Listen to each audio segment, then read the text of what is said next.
Je remercie et je bénis Saint-Esprit, Dieu Saint-Esprit, parce que ce qui a été dit aujourd'hui par Sandrine, ça confirme le point de mon message. Et à la limite, j'ai même plus besoin de parler, puisque le Seigneur a déjà parlé. Amen. Et je bénis le Saint-Esprit pour sa présence. Je le remercie, parce qu'il dirige toutes choses. Alors le titre de mon message aujourd'hui, c'est « Et maintenant ». C'est le titre, « Et maintenant ». Et nous allons prendre Luc 2, 52. Luc 2, 52.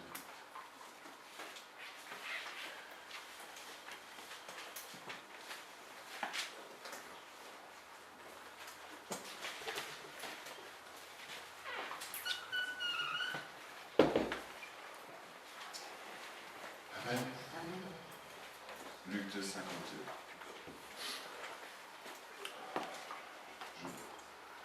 Je lis. Et Jésus croissait en sagesse, en stature et en grâce devant Dieu et devant les hommes. Amen. Amen. Et Jésus croissait en sagesse, en stature et en grâce devant Dieu et devant les hommes.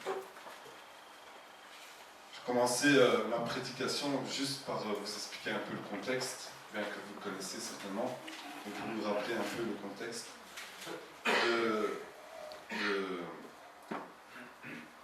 du verset 52, en fait, qui est un peu une conclusion du chapitre 2.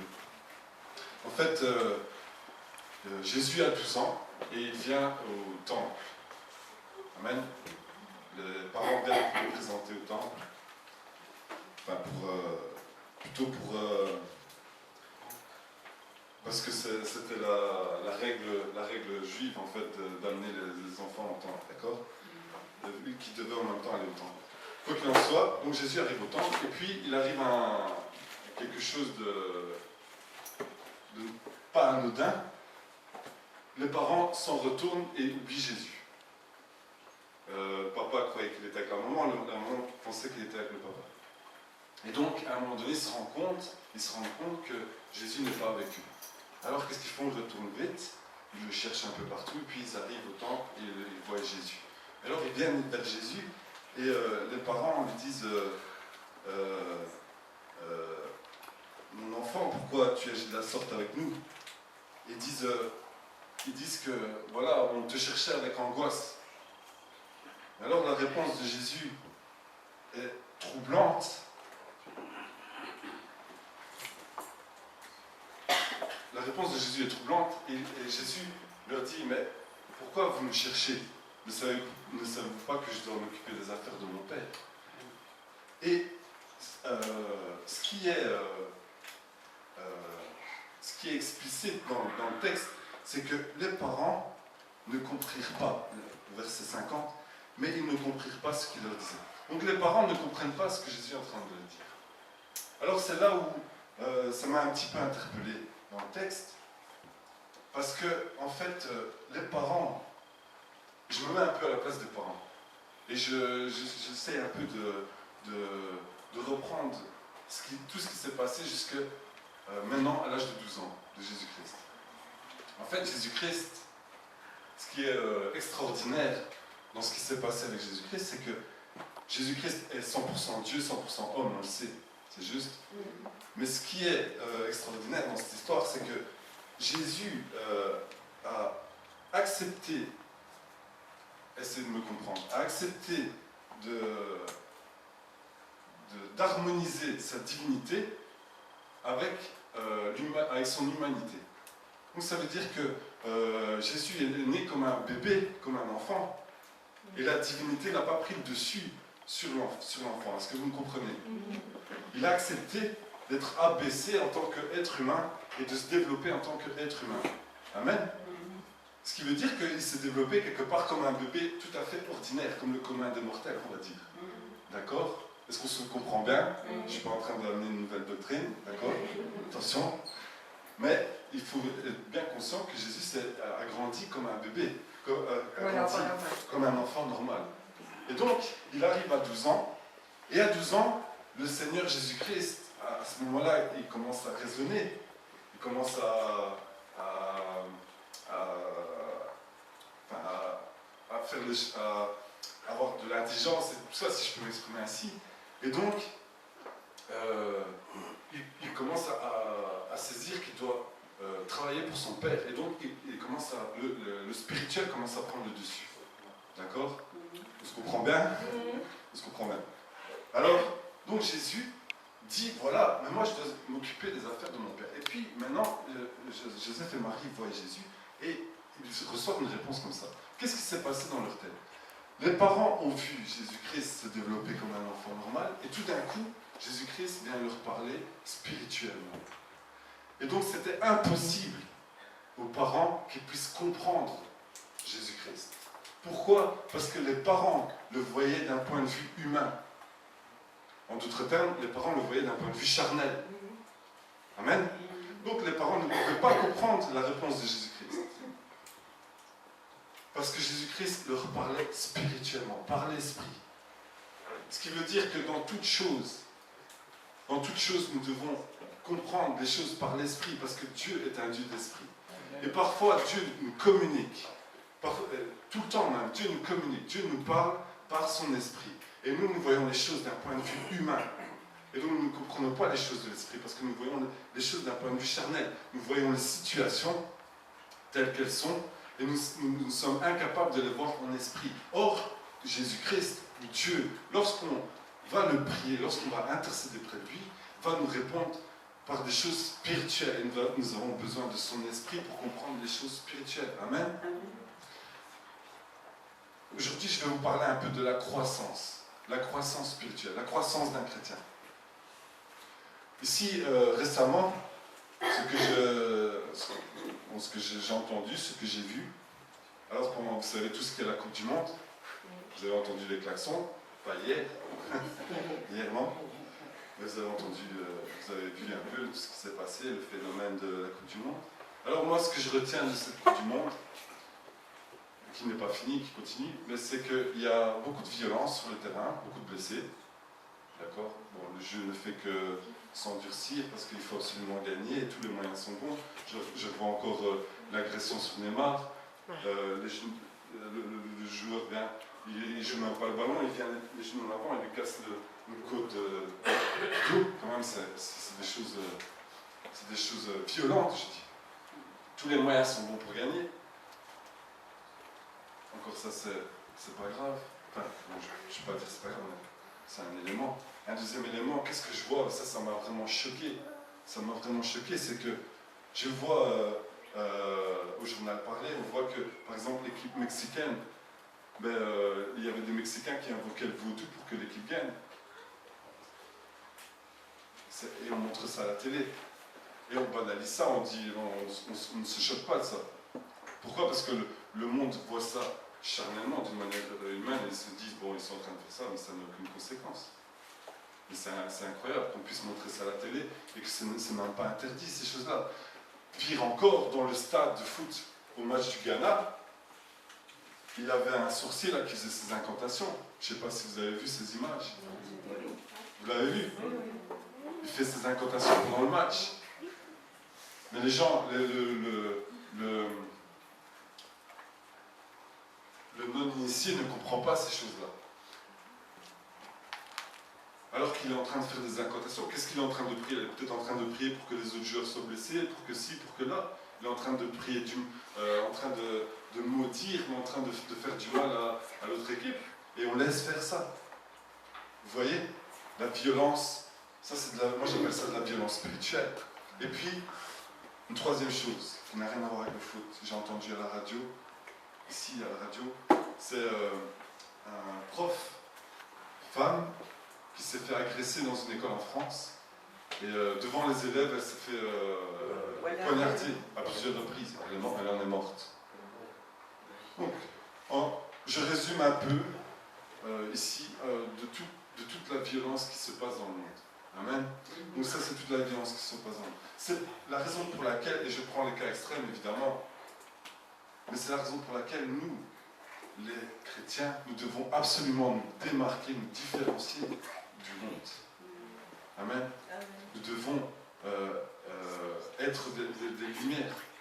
Et je l'ai déjà dit plusieurs fois, peut-être je me répète encore, mais j'ai envie d'insister là-dessus, c'est que Dieu avait choisi son peuple, Israël, pour être représentant de sa gloire, pour être représentant de son royaume, pour être des lumières, pour montrer que c'était un peuple qui recevait ses préceptes, et que c'était un peuple qui agissait différemment, et que c'était un peuple qui était rempli de la présence de Dieu. Mais Israël a échoué. Et nous avons cet exemple-là dans notre Bible. Et la Bible, ce sont des exemples pour nous montrer quel chemin on doit prendre et quel chemin on ne doit pas prendre. Amen. Et nous, les chrétiens, nous avons absolument besoin de représenter ce royaume de Dieu et d'être de dignes représentants et de nous démarquer, de nous différencier du monde. Amen. Amen. C'est la raison pour laquelle je prends ce verset. Où il est dit, et Jésus croissait en sagesse, en stature et en grâce devant Dieu et devant les hommes.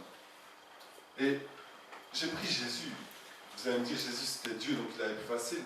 Mais il n'y avait pas que Jésus. Dans la Bible, il y a plusieurs personnes dont on dit qu'ils croissaient devant les hommes, qui croissaient en sagesse, qui croissaient en stature ou en grâce. Il y avait Jean-Baptiste, il y avait Samuel, il y avait Paul. Plusieurs personnes que tout le monde voyait qui croissaient. Et le chrétien, ça doit être la même chose.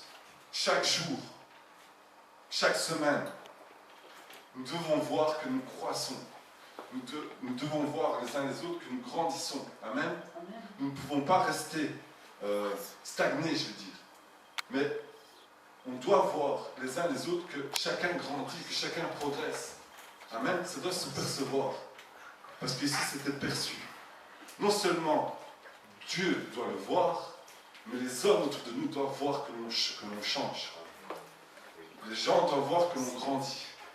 Amen. Et que si nous avons encore des choses à travailler, il faut les travailler. Amen. Les gens doivent voir cette croissance. La croissance spirituelle. Alors, pour ce faire, nous savons que c'est difficile. Les choses spirituelles sont difficiles parce que on les aborde malheureusement souvent d'une manière humaine.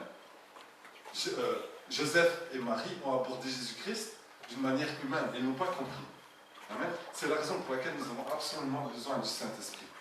Nous avons besoin que le Saint-Esprit puisse se développer en nous, puisse prendre toute la place. Parce que le Saint-Esprit est le moteur de toute chose en fait. C'est lui qui donne le vouloir et le faire. C'est lui qui est notre conseiller. C'est lui qui nous amène dans les profondeurs de Dieu. C'est lui qui nous fortifie. C'est lui qui nous éclaire. C'est lui qui répand l'amour de Dieu dans nos cœurs. Amen. C'est lui c'est lui dont la puissance s'accomplit dans nos faiblesses. Nous avons besoin absolument de ne pas négliger le Saint-Esprit et de dire, voilà, maintenant, ce n'est plus moi qui dois agir, mais le Saint-Esprit qui doit agir. Trop d'échecs arrivent parce que nous abordons les situations, nous abordons la vie, nous abordons l'Église, nous abordons toute situation d'un point de vue humain, d'un point de vue charnel. Et parfois, et je me rends compte quand je parle beaucoup avec des gens qui vivent des situations très difficiles, c'est que Dieu a beaucoup parlé auparavant. Dieu a beaucoup parlé. Il a parlé d'une manière, il a parlé d'une autre manière. Il a prévenu, il a exhorté, il a encouragé, il a corrigé, il a dit faites attention à ça. Et puis, nous avons les chrétiens qui comprennent ces choses-là parce que sur le moment même, ils sont spirituels. Sur le moment même, ils ont reçu les choses en esprit. Mais à un moment donné, ils retombent dans la chair. Et alors, ils abordent le problème d'une façon charnelle. Ce qui fait qu'à un moment donné, ils sont en haut parce qu'ils sont spirituels, ils sont sous la puissance de l'esprit. Et à un moment donné, ils sont dans le bas parce qu'ils sont redevenus charnels. Et c'est à ce moment-là que ça commence à galérer. Et vous savez le pire, hein? Le pire, c'est que parce qu'ils ont été spirituels, qu'ils ont compris les choses, quand ils retombent dans la chair, ils croient qu'ils sont toujours spirituels. Et c'est à ce moment-là qu'ils vont droit dans le mur, en fait. Parce qu'à un moment donné, ils ont compris les choses en esprit, et tout d'un coup, ils n'ont pas vu qu'ils sont tombés dans la chair parce que le diable est venu les aveugler. Et quand on vient leur parler pour dire attention, là, tu es en train de tomber, les gens sont en train de vous dire mais non, moi je sais, on m'a dit, on m'a prévenu, t'inquiète pas, ça va aller, ou ci ou là. Et puis, en fait, on se rend compte qu'ils ils sont en train d'aller droit dans le mur. Et ils vont droit dans le mur. Pourquoi? Parce que l'intelligence a pris le dessus. C'est la raison pour laquelle Paul, à un moment donné, va dire « Soyez renouvelés d'intelligence ». Parce que tous les jours, nous avons besoin de renouveler notre intelligence. Tous les jours, nous avons besoin de rentrer au-dedans de nous-mêmes et de nous analyser. Pour voir est-ce que nous sommes toujours sous le flot de l'esprit ou si nous sommes dans la chair. Amen. Et nous devons absolument nous appuyer sur ce Saint-Esprit. Nous négligeons trop le Saint-Esprit. Nous le mettons trop de côté, croyant que c'est quelqu'un qui va commencer à contrôler, à surveiller, à nous faire la morale. Amen. Le Saint-Esprit, c'est pas ça. C'est une chose que j'apprends, en tout cas pour l'instant, c'est que Dieu n'est pas quelqu'un qui est là pour nous contrôler, nous surveiller, pour nous mettre un joug. Il dit attention, t'as pas fait ça, oh, t'as pas fait ça, t'as pas fait ça. Et nous accuser et nous condamner. Non, Dieu n'est pas comme ça. Et ce que je me rends compte maintenant, c'est que Dieu, c'est un Dieu d'amour. Et ce que je me rends compte aussi, c'est que servir Dieu, ça doit être un plaisir. Ça doit être une passion. Amen. C'est pas un poids. C'est pas, je dois encore aller à l'église, ou je dois encore chanter, ou je dois encore faire le service d'ordre, ou alors je dois encore, je sais pas, évangéliser, ou je dois encore faire ça. Non, c'est pas comme ça. Le Dieu, il attend que ce soit un plaisir pour nous, mais pas un poids. De se dire, bon, je dois encore prier, je dois encore lire ma Bible. Non, mais ça doit être un plaisir. Pourquoi? Parce que c'est l'Esprit de Dieu qui vit en nous. C'est l'Esprit de Dieu qui nous remplit, et c'est l'Esprit de Dieu qui agit en nous. Malheureusement, nous bloquons l'Esprit de Dieu trop souvent. Alors, là où je rejoins ce que le Seigneur a dit au travers de Sandrine, c'est que lorsque nous croissons spirituellement, il y a une chose que l'Esprit va faire. Il va commencer à prendre toute la place, il va commencer à travailler en nous. Il va commencer à nous convaincre. Il va commencer à nous convaincre de péché. Il va commencer à nous convaincre de justice. Il va commencer à nous convaincre de jugement. Il va commencer à travailler. Il va commencer à travailler. Il va commencer à nous éclairer. Et là où il va nous amener, la première chose qu'il va faire, c'est de combattre le péché. Amen. Il va combattre le péché. Comment il va faire? Et ça, c'est une preuve de croissance. Une preuve de croissance, c'est quoi? C'est comme quand les Israélites, à un moment donné, arrivent tout près ils sont sortis d'Égypte, ils arrivent tout près de la terre promise, et ils campent là. Et ils doivent aller se battre, ils doivent rentrer dans la terre promise, mais à un moment donné, ils campent. Et puis, qu'est-ce qui se passe? Eh bien, il y a les femmes madianites, le peuple tout près, qui viennent et qui commencent à venir aveugler et venir, comment je peux dire, venir semer la pagaille dans le camp, le désordre, la débauche. Et le peuple d'Israël tombe dans la débauche. Le peuple d'Israël qui est séduit par les femmes madianites. Le peuple d'Israël qui est séduit par le péché. Amen. Et nous, les chrétiens, nous sommes parfois aussi séduits par le péché. Nous sommes séduits par quelque chose. Et alors, Dieu dit à Moïse, je pense que c'est Moïse, je ne sais plus, non, il faudra aller vérifier, c'est pas grave. Il dit, voilà,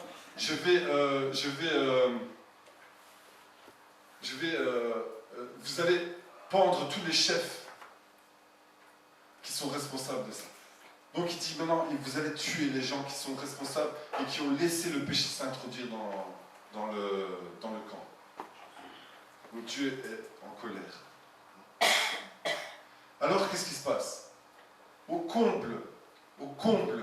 comble du péché à un moment donné, qui arrive à son plus haut niveau, au plus haut degré, un Israélite vient, l'air de rien, et rentre dans le camp avec une Madianite, et commence à marcher au milieu du camp, comme si de rien n'était.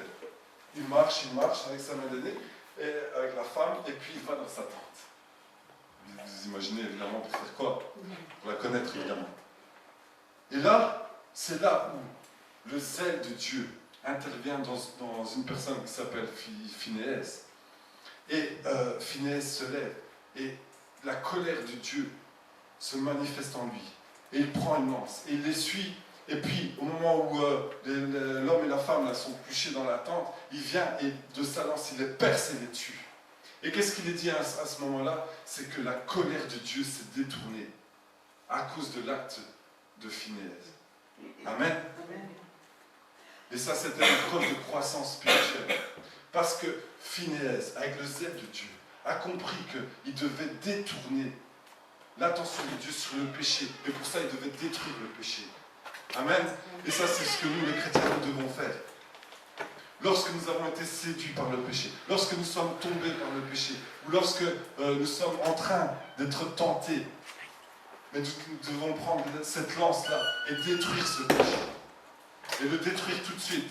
Parce qu'il était marqué que 25 000 personnes étaient mortes, une vingtaine de milliers de personnes étaient mortes ce jour-là, à cause du péché.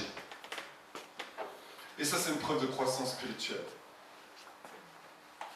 De dire, voilà, je ne veux pas demeurer dans le péché, mais je veux mettre fin au péché. Et je prends la lance et j'en termine avec le péché. Amen. Et Dieu encore l'a dit aujourd'hui, que les louanges, l'adoration ne montaient pas à son trône parce que collectivement nous étions dans le péché. Quelle sorte de péché? Chacun connaît. Amen. Alors aujourd'hui, nous sommes repentis, mais tous les jours nous devons prendre cette lance et mettre fin à ce péché dans nos vies. Amen. Nous devons détruire le péché et détourner l'attention de Dieu sur le péché et prendre son regard sur notre sainteté. Amen. Et pour ça, c'est l'Esprit de Dieu. C'est l'Esprit de Dieu. Et ça, c'est une preuve de croissance. C'est une preuve que nous avons compris l'amour de Dieu. C'est la preuve que nous avançons parce que nous comprenons que c'est l'Esprit de Dieu qui nous donne ce zèle pour en finir avec le péché. Amen.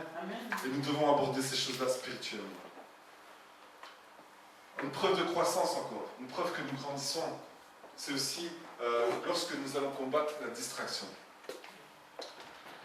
David avait emmené son peuple à la guerre. Son armée était en train de combattre, mais lui, il était resté à Jérusalem. Il était resté pour se reposer. Amen. Et nous ici, bientôt, c'est les vacances. Et nous allons nous reposer.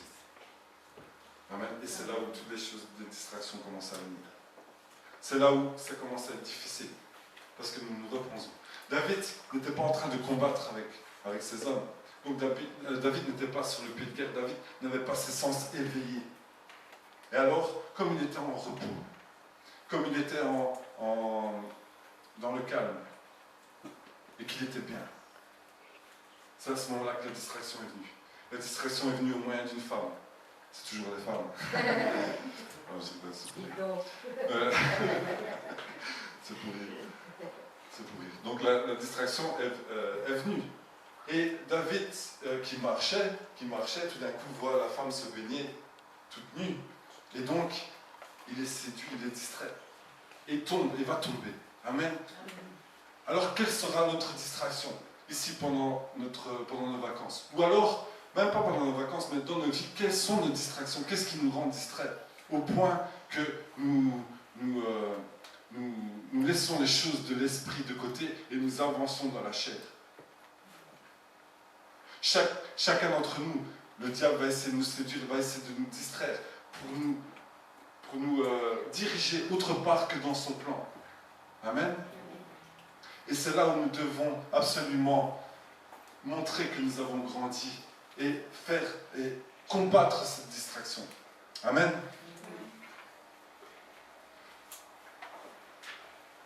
Combattre la distraction. David a payé très cher cette distraction. Vous connaissez tous la suite de l'histoire.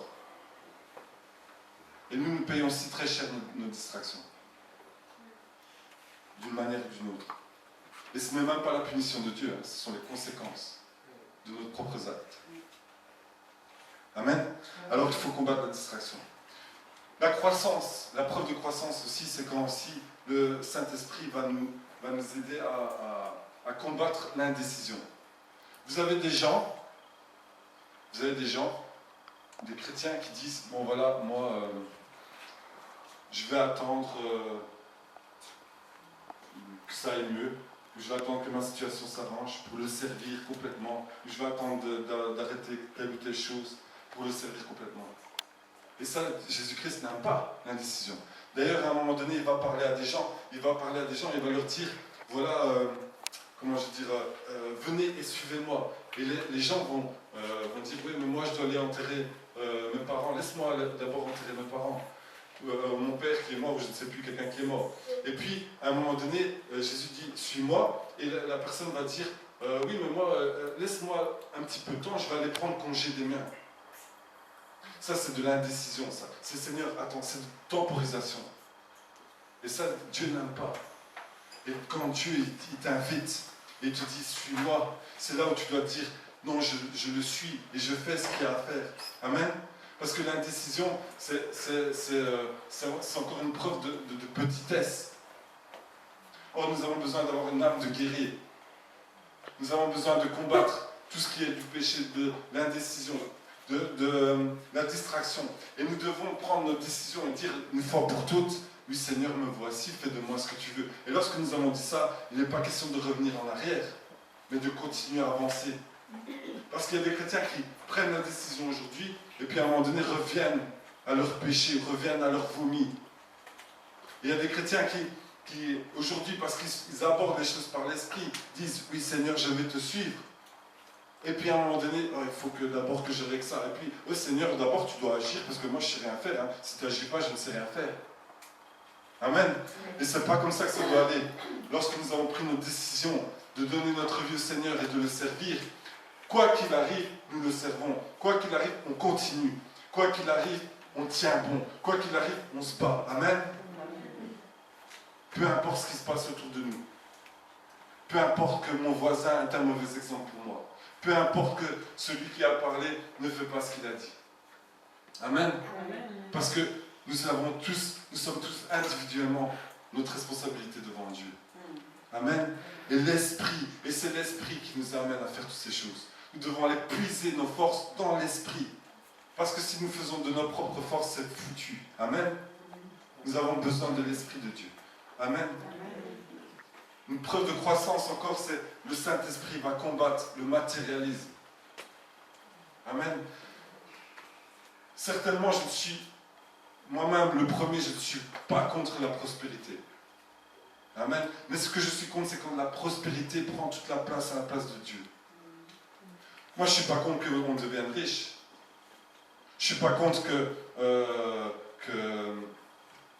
qu'on puisse faire du business, quoi que ce soit, qu'on puisse avoir plein de maisons aussi. Là, je ne suis pas contre ça. D'ailleurs, ce serait anti-biblique de dire ça.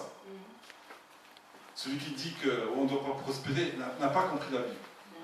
Parce qu'il y a des gens qui pensent comme ça. Parce que Jésus, il y a certains passages où, d'ailleurs, à un moment donné, Jésus dit il est difficile pour le riche d'entrer dans le royaume de Dieu. Les gens ont cru qu'ils devaient être pauvres pour entrer dans le royaume de Dieu. Et c'est là où il y a eu commencé à avoir des monastères, avec des moines qui ont fait vœu de pauvreté. Parce qu'ils ont mal compris la Bible. Ils se sont basés sur un verset, ils ont oublié les autres. Ils ont oublié que, par exemple, Abraham, Jacob, Isaac, c'était des gens riches, millionnaires. Ils ont oublié ça. Amen. Donc je ne suis pas contre la prospérité. Mais là où je suis contre, c'est quand on est axé sur les richesses, axé sur le travail, axé sur tout ce qui va prendre la place de Dieu. Amen. Et dans toute chose, nous devons avoir, comment je dis, une harmonie, un équilibre. Amen. À un moment donné, c'est vrai qu'à un moment donné, on devra passer beaucoup de temps dans le travail. C'est pas un problème. D'ailleurs, j'en discutais avec Chisa. On en discutait, c'est pas un problème. À un moment donné, oui, tu devras mettre un coup. Mais n'oublie jamais de rééquilibrer. Si à un moment donné, le travail a pris le dessus, ou la distraction, ou quoi que ce soit prend le dessus, rééquilibre. Amen. Ce que le Saint-Esprit va encore combattre, c'est les inquiétudes. Ne vous inquiétez de rien, il dit. Et encore une fois, nous inquiétons. Nous avons peur parce qu'à un moment donné, nous sommes retombés, nous avons laissé l'esprit de côté, et nous sommes retombés dans les inquiétudes, dans la peur. Amen. Et là, à ce moment-là, encore une fois, on a un problème avec le Saint-Esprit. Parce que le Saint-Esprit, son rôle, c'est de nous donner la paix, la joie et la justice. Nous ne pouvons pas nous inquiéter. Élise, tu t'es inquiété pour tes études, tu as réussi. Le Saint-Esprit était avec toi. Amen. Même que tu devais rater, oui, mais tu devais rater ou pas? Non, tu ne devais pas rater. Tu as raté ton stage. Non. Tu as tous les signes. Oui. Amen, gloire à Dieu. Quoi qu'il en soit, Saint-Esprit est là. Amen. On ne doit pas s'inquiéter. Et c'est le deal qu'on doit faire avec Dieu. Moi, j'ai fait ce deal-là, je vous l'ai déjà dit, comme quoi, d'abord, je m'occupe des affaires de son royaume et lui s'occupe de mon travail. Et j'ai pas, le mois de juin, j'ai pas eu de travail, je vous l'ai dit. Hein. J'ai pas travaillé le mois de juin, peut-être 4-5 jours, j'ai pas eu d'argent. Mon entreprise n'a pas gagné d'argent ici. Mais je sais que toute chose concourt bien à celui qui aime Dieu, et Dieu a une raison pour ça. Parce qu'il devait me donner du temps pour faire autre chose. J'avais besoin de temps pour faire autre chose.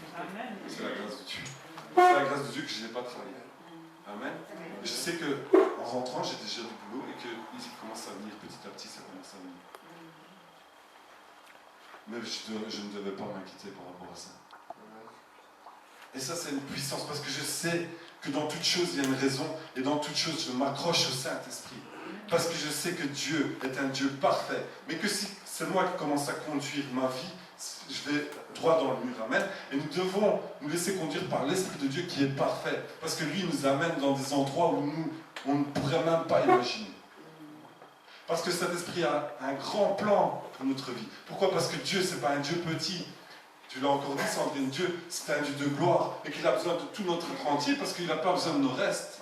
Les restes, il va les chercher où il veut. Il a besoin de notre être entier parce que Dieu est trop grand pour nous. Amen.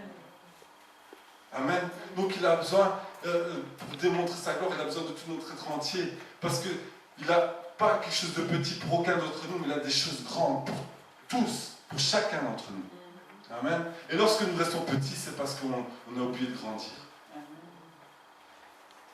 Amen. Et ce que le Saint-Esprit va encore combattre, c'est le manque de fidélité. Jésus-Christ dira à un moment donné, voilà, il nous compare à des gestionnaires. Il nous a donné des choses et nous, on doit les gérer. Et puis il dit que, voilà, il nous a établis sur des biens et qu'à un moment donné, le maître, il va revenir. Et il dit que celui qui a été établi sur des biens et qui s'est dit, qui en a fait n'importe quoi, qui a bâclé les biens, et quand le maître revient et qu'il trouve que tout a été bâclé, ça ne lui plaît pas. Amen. Nous avons besoin de rester fidèles dans toutes les choses qu'il nous donne. Nous avons besoin de produire du fruit. Parce que produire du fruit, c'est la gloire de Dieu. Amen. Et donc, si le Saint-Esprit est en nous, nous serons fidèles dans toutes les choses parce que nous appelons sur le Saint-Esprit. Et à un moment donné, peut-être, on va se décourager. À un moment donné, peut-être, on va tomber. Mais ce qui compte, c'est de mettre fin le plus rapidement possible et de mettre cette lance-là le plus rapidement possible pour retourner et pour revenir avec Dieu Saint-Esprit et revenir dans le plan de Dieu. Et Dieu n'est pas là pour nous condamner, mais Dieu est là toujours pour nous relever. Amen. Et ça, c'est la gloire et l'amour de Dieu. Oh, quel amour de Dieu. Incomparable, incommensurable, merveilleux, grandiose, que je ne peux même pas exprimer. Et je ne peux même pas le comprendre. Parce que moi, j'ai enfermé Dieu dans un carcan. Et ici, il est en train d'ouvrir ce carcan. Et j'ai l'impression de voir la lune seulement, sans la toucher. Mais quand je commence à goûter un petit peu son amour, et je dis, mais je suis... qu'est-ce que je suis, moi, par rapport à son amour? Je suis vraiment une poussière par rapport à son amour. Par rapport à l'amour qu'il a pour l'Église. Amen. Nous avons besoin de ce Saint-Esprit pour comprendre cet amour. Nous avons besoin de cette relation, de cette communion pour comprendre cet amour de Dieu. Amen. Parce qu'il nous veut du bien. Il veut que nous cessions d'avancer par la chair parce qu'il sait que si nous avançons par la chair, nous allons droit dans le mur, nous allons droit devant les souffrances. Et il veut nous prévenir de ces souffrances. Amen. Amen. Dieu est bon. Alors, il est dit que, j'approche tout doucement dans la conclusion, je ne vais pas prêcher longtemps aujourd'hui. Il est dit que Jésus-Christ croissait en sagesse. Et la sagesse, bon, on avait déjà parlé un peu là-dessus, en 2-3 mots. Qu'est-ce que la sagesse? La sagesse, il est dit qu'on sera sage, il est dit qu'Israël allait être sage lorsqu'il mettrait les commandements de Dieu en pratique. Amen. Il est dit, on verra que vous êtes sage lorsque vous mettrez, lorsque les préceptes commanderont sur vous et que vous les mettrez en pratique. C'est là qu'on verra que vous êtes sages. Amen. Là, le chrétien, c'est la même chose. C'est là où on va voir où on a grandi. Lorsque nous commençons à mettre en pratique. Et laissez-moi un petit peu de temps encore. Maintenant, je pense à des choses. Laissez-moi un petit peu de temps et laissez-moi un peu vous parler un peu d'histoire. Laissez-moi un peu, s'il vous plaît, vous parler un peu d'histoire. Le monde lui-même comprend que c'est la connaissance qui domine et qui nous permet de dominer sur les autres. Le monde humain. Et le rôle du Saint-Esprit, c'est de venir nous donner la connaissance, de venir nous éclairer sur le fonctionnement du monde. Amen, on en a déjà parlé. Le rôle du Saint-Esprit, c'est de venir nous montrer la vérité. Parce que nous savons qu'il y a des illusions sur le monde, que le diable donne des concepts, des choses mensongères et des idées mensongères. Et un des rôles du diable, c'est de casser l'Église. Et tout ce qu'il fait pour l'Église, tout ce qu'il arrive à faire pour l'Église, j'ai fait une petite liste que je ne me souviens pas, il faut que je revoie. Mais je ne vais pas marquer non plus, c'est pas grave. Mais en tout cas, que l'Église, la vue de l'Église par le monde, c'est que l'Église est vieux jeu. L'Église est sectaire. L'Église, c'est casse-pied. L'Église est coincée. Amen. Ça, c'est une des visions de l'Église. Et le diable, ce qu'il va faire, c'est venir... c'est ces choses-là qu'on va devoir combattre, en fait. Lorsqu'on va évangéliser, vous devez savoir que la vision des gens de nous, c'est ça. Comme quoi on ne peut rien faire, comme quoi il y a toujours la morale, comme quoi on est surveillé, contrôlé, qu'on n'est pas libre. Ça, c'est la vision que les gens ont de l'Église, que les gens ont des chrétiens. Amen. Donc ça, c'est la vision. Et une des visions dans le monde encore aussi, c'est, vu qu'il est dirigé par des gens qui ne connaissent pas Dieu, qui n'aiment pas Dieu, qui combattent Dieu, ils vont amener des concepts, des pensées, des philosophies qui vont combattre toutes les choses de Dieu. Et aussi une culture qui va combattre les choses de Dieu. Par exemple, une culture, et ça j'en discutais avec plusieurs personnes, je crois que c'était avec Chisa, Sandrine, Gracia et d'autres, je ne me rappelle plus, on discutait un peu du Congo, par exemple.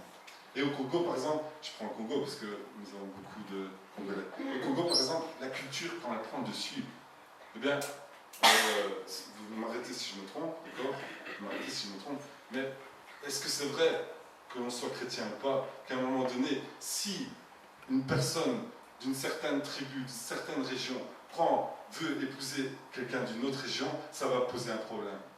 D'une autre tribu, oui ou non? Je me trompe? Est-ce que ça c'est chrétien, ça? Non, à ce moment-là, c'est la culture qui prend le dessus. Un autre exemple de culture qui prend le dessus, et ça c'est plutôt chez les Européens. Dans le mariage, ça on en avait discuté aussi, dans le mariage. Pourquoi est-ce que c'est la femme qui doit se marier en blanc et pas l'homme aussi qui doit se marier en blanc? Pourquoi, si la femme a fait une bêtise, pourquoi c'est elle seule qui doit se taper la honte et venir avec une robe souillée, on va dire? Ça c'est plus chez les Européens, je ne sais pas si ça se passe chez vous, mais chez les Européens c'est comme ça. Si une femme, par exemple, en tout cas chez les chrétiens je parle, si une femme arrive avec une robe qui n'est pas blanche, tout le monde va regarder en disant « Elle a consommé ». Et c'est un scandale, c'est un scandale. C'est un scandale. Mais l'homme, il a été à 10 endroits, là, il a fait la fête, et si là, il arrive calmement mort, personne ne regarde. Et même les femmes entre elles vont dire « Oh, mais celle-là, c'est une traînée ». Même les femmes vont la condamner. Tellement c'est ancré dans la culture européenne. Et nulle part dans la Bible, c'est dit ça. Si une femme, dans la culture européenne, vient dire au pasteur, voilà, j'ai fait une erreur, je demande pardon à Dieu, j'ai couché, j'ai consommé avant le mariage, le pasteur va lui dire, tu es pardonné, mais ne viens pas en blanc. Mais elle a déjà demandé pardon de sa faute, pourquoi maintenant elle doit encore être humiliée? Amen. La culture qui prend le dessus. Sur le Saint-Esprit, sur les choses. Dieu n'est pas comme ça. Dieu n'est pas pour montrer que la femme a fait une erreur si elle s'est repentie. Dieu n'est pas pour qu'on soit là, pour qu'on la regarde en disant tu as péché. Vous le savez bien, avec la femme samaritaine, il a dit, va, ne pêche plus. Amen. Et c'est la même chose quand on vient, on se repent, va et ne pêche plus, mais il n'est pas là en train d'accuser que tout le monde regarde, oh, quelle traînée c'est là. Tandis que l'homme, lui, s'avance tranquille. Culture. C'est pas juste. C'est comme ça. Parce qu'ils sont consommés à deux, pas toute seule. Donc lui aussi va être condamné. C'est ce que je t'ai dit. Je ne suis pas condamné, moi. On ne doit condamner personne. Amen. On ne doit condamner personne. Mais vous comprenez là où la culture prend le dessus. Donc, ce sont toutes des illusions, toutes des choses que le diable apporte et qu'on croit que c'est de Dieu. Et ça devient maintenant une doctrine même. La femme en blanc, c'est une doctrine. Vous ne pouvez jamais enlever ça de l'Église. Jamais. Vous comprenez où je veux en venir? Amen. Et donc, les gens ont compris que c'était la connaissance. Je reviens à mon texte. Les gens ont compris que c'était la connaissance qui dirigeait le monde. Là où je vais un petit peu dans l'histoire. En Grèce, en 500 avant Jésus-Christ, il y avait beaucoup de guerres à ce moment-là. Beaucoup de guerres. Et puis, à un moment donné, ça commence à se calmer. Et c'est là que la philosophie commence à apparaître. C'est là que les gens commencent à penser, parce qu'ils n'ont plus le temps de se battre. Maintenant, ils ont le temps de réfléchir. Donc, ça commence à réfléchir, à cogiter. 500 avant Jésus-Christ, ils n'ont pas la révélation, ils n'ont pas le Saint-Esprit. Ils sont en Grèce, ils n'ont pas la connaissance de ce qui se passe en Israël. Amen. Donc, les gens commencent à réfléchir. Et comme ça s'était stabilisé, comme avant c'était la guerre, qu'est-ce qui se passait? C'était ceux qui avaient la force militaire, et donc, comme les Grecs croyaient beaucoup en des dieux, c'était les dieux qui étaient le symbole et la force militaire qui dominaient sur le peuple. Mais maintenant, comme les guerres sont finies, les choses ont changé, alors on commence à réfléchir. Et c'est là qu'apparaissent les sophistes. Et les sophistes, c'est quoi? Ce sont des gens qui commencent à réfléchir, à connaître les choses. Et de par leur connaissance, comprennent qu'ils peuvent en tirer un moyen de business. Même un moyen de pouvoir. Parce que de par leur intelligence, de par leur compréhension des choses, de par leur connaissance, ils commencent à comprendre qu'en fait, le pouvoir de diriger, c'est la parole.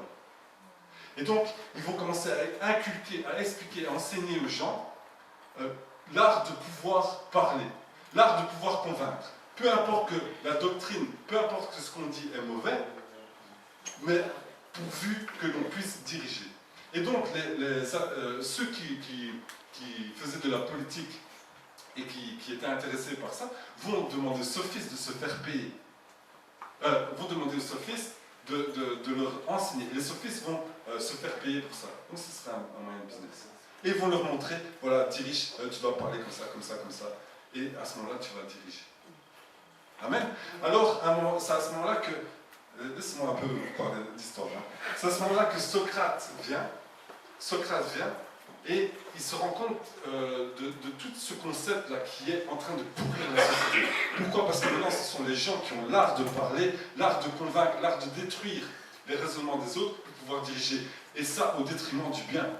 Et ça, Socrate va le comprendre. Et donc, il va commencer à amener les gens à réfléchir et à leur montrer qu'en fait, ils se font manipuler. Et là, la théorie de Socrate, c'était quoi? La théorie de Socrate, c'était que, en fait, ceux qui font le mal, ceux qui dirigent par le mal, eh bien, ce sont des gens qui ne comprennent pas ce qui est bien. Dans la pensée de Socrate, c'était que celui qui fait le mal, il le fait par ignorance. Mais, au contraire, celui qui comprend ce qu'est le bien, automatiquement, il doit le faire. Alors Socrate va se promener de ville en ville et va commencer à essayer d'influencer la jeunesse, à essayer d'influencer les gens autour de lui en leur montrant que finalement, tout ce qu'il croyait connaître, il ne connaissait rien en fait. Par des questions. Amen.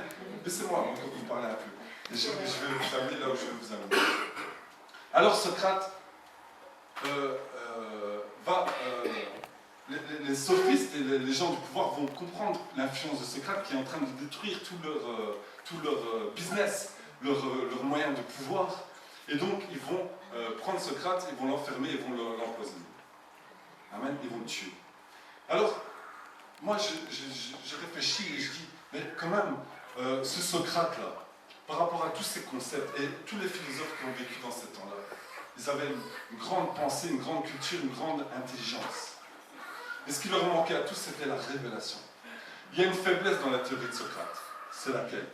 La faiblesse dans la théorie de Socrate, c'est qu'il disait que celui qui connaissait le bien, celui qui avait compris ce qu'était le bien, il devait le faire automatiquement. La faiblesse, c'était quoi? C'est que c'est pas parce que tu sais ce qu'est le bien, c'est pas parce que tu comprends ce qu'est le bien, que automatiquement tu vas la faire. Et ça, c'est la faiblesse de la philosophie de Socrate. Pourquoi? Parce qu'il avait oublié, il avait négligé la volonté de vouloir le faire. Amen. Et donc, quand tu connais le bien, tu dois encore vouloir le faire. Ça, il l'avait négligé. Maintenant, je reviens là à mon point. La connaissance. La connaissance. Il est dit dans la parole de Dieu qu'on doit connaître Dieu. Amen. Qu'on doit connaître les préceptes. Amen. Et la définition de la connaissance, une fois j'avais regardé le dictionnaire, ça m'avait frappé. La définition de la connaissance, c'est quoi? La définition de la connaissance, c'est l'activité intellectuelle visant à avoir la compétence de quelque chose. Je répète, l'activité intellectuelle visant à avoir la compétence de quelque chose. Donc, c'est une recherche intellectuelle, et lorsqu'on obtient cette recherche intellectuelle, on en obtient la compétence. Et la compétence, c'est quoi? C'est le vouloir le faire. C'est le faire, la maîtrise. Amen. Et nous, c'est là où on doit être différent de tous ces gens-là, en fait. Parce que si nous agissons comme Socrate, et qu'on se dit, voilà, on connaît, mais qu'on ne le fait pas, c'est un problème. Amen. Est-ce que vous comprenez ce que je veux dire? En fait, nous devons comprendre que la connaissance, on peut dire qu'on connaît que quand on met en pratique. D'accord? Et la mise en pratique, c'est lorsque je m'approche de Dieu, et Dieu me révèle des choses par son Saint-Esprit, et à ce moment-là, je le mets en pratique. C'est à ce moment-là qu'on peut dire que l'on connaît. C'est la différence avec Socrate. Que Socrate disait que juste par la connaissance, on le fait automatiquement. Mais ce n'était pas vrai. Et nous les chrétiens, par la connaissance, et si on ne le met pas en pratique, on n'a rien compris non plus. Vous comprenez? Vous comprenez l'analogie? Donc, même dans la Bible, il sera écrit que si nous ne gardons pas les commandements de Dieu, si nous ne faisons pas les commandements de Dieu, on ne peut pas dire qu'on le connaît. Dans 1 Jean, c'est marqué. Donc si Dieu nous révèle des choses par son Saint-Esprit, nous fait comprendre des choses, et on dit je connais, mais qu'on ne le met pas en pratique, on ne connaît rien. On ne peut pas dire qu'on connaît, tant qu'on ne le met pas en pratique. Amen. C'est une faute de dire, ouais, moi, tout ce qu'on est en train de me dire, je connais. Mais si tu ne le mets pas en pratique, tu ne connais rien. Tu n'en es que à des philosophies, de dire je connais, mais tu ne le fais pas automatiquement. La différence avec les chrétiens, c'est qu'il n'est pas dans des philosophies, il est avec l'Esprit de Dieu et il met en pratique. Parce qu'au moment où il connaît, c'est qu'il a la compétence de ces choses et qu'il fait ces choses. Amen. Ça, c'est la connaissance, la véritable connaissance. Et l'Esprit de Dieu, lorsqu'il vient, qu'il nous touche nos cœurs et qu'il nous révèle la parole de Dieu, à ce moment-là, on le comprend, mais on doit le mettre en pratique. Et alors seulement on peut dire je connais. Sinon, tu peux pas dire que tu connais les choses. Amen. Ça, c'est une preuve de croissance. Tu as montré que tu as grandi lorsque ce que tu connais, tu le mets en pratique. Tu ne peux pas dire que tu as grandi lorsque tu connais quelque chose, mais que tu ne le mets pas en pratique. Je suis interpellé, touché et en admiration devant les gens. En fait, ils sont dans leur conversion et ils comprennent d'eux-mêmes sans qu'on leur dise que ce qu'ils font est mal. Il y avait, je parlais il y a longtemps d'ici, je parlais avec une jeune fille qui venait de se convertir et elle était dans le chemin de la conversion. Et son copain, il voulait coucher avec. Et cette fille-là, qui d'habitude couchait, et c'est là, comprenait sans qu'on ne puisse lui expliquer nulle part, qu'on n'avait pas parlé avec elle, comprenait que ça, c'était pas bien, qu'elle ne voulait pas le faire. Et son copain la quitte à cause de ça. Et ça, c'est instruction directe, connexion directe entre Dieu et la pensée humaine. Sans que personne ne puisse. Et ça, Alors à ce moment-là, elle peut dire qu'elle connaissait, parce qu'elle était en train de mettre en pratique ce que l'Esprit l'avait éclairé. Alors à ce moment-là, elle pouvait dire, je connais. Amen. Mais le chrétien qui écoute et qui ne met pas en pratique est dans la faiblesse de la philosophie de Socrate. Et il n'a aucun témoignage par rapport au monde et est toujours dans la chair. Il aborde les choses de manière charnelle. Amen. Donc tout ce que nous lisons, tout ce qui est prêché ici, tout ce que nous vivons et tout ce que l'Esprit nous enseigne, si nous ne le mettons pas en pratique, on ne peut pas dire qu'on connaît, on ne peut pas dire qu'on a grandi. Amen. Je conclue. Je conclue par mon titre. Et maintenant. Et maintenant. Parce qu'à un moment donné, on connaît beaucoup de choses. Amen. On a été instruit de beaucoup de choses. On dit tout ce que tu sais, tout ce que tu nous dis, on sait déjà. Tu nous rappelles les choses. C'est vrai. À un moment donné, parfois même, on connaît, on met en pratique. D'accord? Il y a des gens qui sont sincères devant Dieu, qui ont le cœur devant Dieu et qui mettent en pratique le plus possible en pratique et qui peuvent dire oui, je connais. Ce qui a été dit, je connais. Et on a eu l'exemple d'un homme qui est venu devant Jésus-Christ et qui lui a dit Seigneur, qu'est-ce que je dois faire pour avoir la vie éternelle? Et Jésus-Christ lui dit il lui donne 5 commandements. Et vous avez la personne qui dit oui, mais moi je connais ça et je le fais. Et Jésus-Christ est d'accord avec lui, il est marqué qu'il l'aime. Jésus-Christ l'aime, quand il lui dit ça, Jésus-Christ l'aime et il reconnaît ce qu'il a dit était vrai. Donc cet homme-là connaissait les choses et les mettait en pratique. Cependant, Jésus-Christ va encore plus loin. Et là, Jésus-Christ nous demande d'aller encore plus loin. Parce qu'il va encore aller là où c'était difficile pour le gars. Et il vient et lui dit, maintenant, si tu veux être parfait, tu vas vendre toutes tes propriétés, toutes tes richesses, et tu viens et tu me suis. Catastrophe. La personne s'en va toute découragée.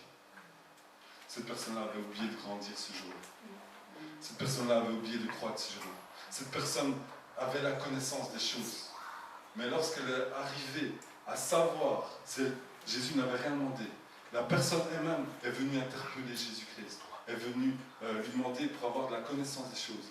Et Jésus-Christ vient et lui donne la connaissance des choses, mais incapable de la mettre en pratique. Ce jour-là, la personne ne pouvait pas dire qu'elle connaissait les choses. Ce jour-là, la personne pouvait dire j'ai entendu la chose, mais je ne la connais pas, parce que je ne suis incapable de la mettre en pratique. Ce jour-là, la personne ne pouvait pas grandir. Et ce jour-là, la personne reculait en arrière. Et nous, les chrétiens, aujourd'hui, la question que je vous fais, ou que je vous interpelle, que je vous bouscule, et que je me bouscule, c'est et maintenant.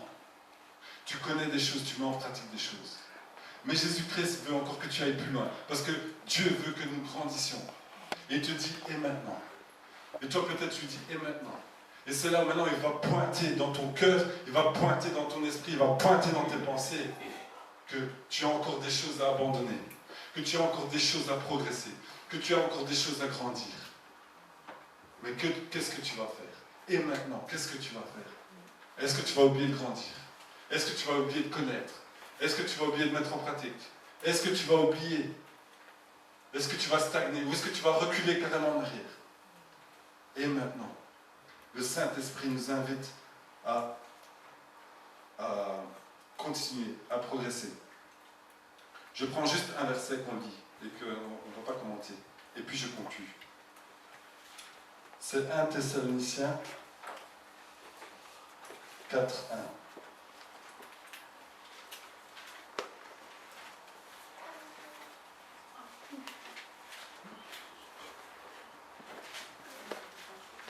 Je lis tout de suite pour pas perdre de temps.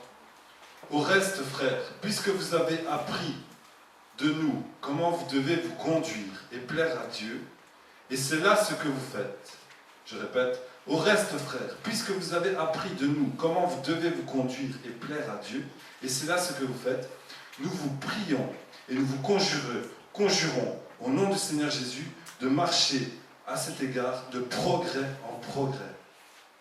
Amen. De progrès en progrès. Ça veut dire que Dieu veut que nous progressions, que nous allions de progrès en progrès. Amen.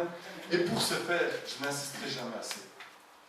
Nous avons absolument besoin de nous baser sur le Saint-Esprit. Parce que le monde est trop difficile sans le Saint-Esprit. Les épreuves sont trop difficiles sans le Saint-Esprit. Les situations qui sont proposées par le monde sont trop difficiles sans le Saint-Esprit. Nous avons besoin de cette puissance du Saint-Esprit. Nous avons besoin de cette force du Saint-Esprit. Nous avons besoin de cette chose extraordinaire qu'est le Saint-Esprit. Et je terminerai par un témoignage du Saint-Esprit encore.